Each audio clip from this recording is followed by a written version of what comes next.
Mark, I think another issue that the league is going to be looking at too is going to be, and I know television wants this very badly, would be the aspect of what do they do with getting some of the upper echelon and more high profile teams in the league to play each other more often. Case in point is um, I had a chance to go to the Alabama-Florida game since we live close to Gainesville here in the Jacksonville, Florida area last year, and that's the first time that Alabama had come to Gainesville in about a decade.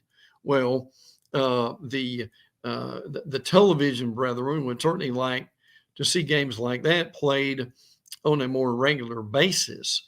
So, because of that, what they would prefer would be to come up with a structure in the scheduling in order for that to happen. Now, there'll be a lot said about do they go to a 9-game conference schedule or stay with the 8-game conference schedule.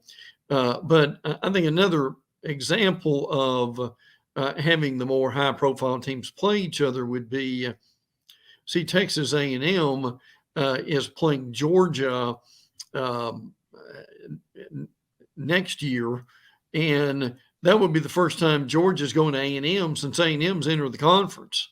Now, I believe Florida's played A&M before the end of this year, probably 4 times.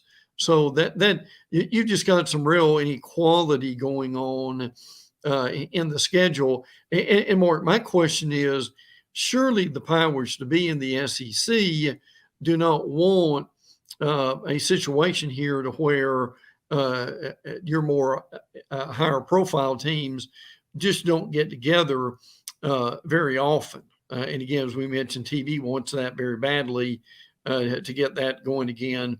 But I think that's something else that's going to be discussed because they want players. The ideal situation is if you play 4 years at my school, we, in theory, want you to play everyone in the conference at least once before your eligibility runs out. And Brent, of course, we also have a situation where the Pac-12 has actually taken some leadership. I credit them for the first time in forever taking some leadership. Of course, they have a new commissioner who seems to be very proactive in abolishing the divisions, going with a 1 versus 2 seeding format. And they're going to start this right away in 2022. The other conferences are considering it. I've run the numbers on the SEC throughout its history. It would have changed the matchup roughly half the time. So that's intriguing as well.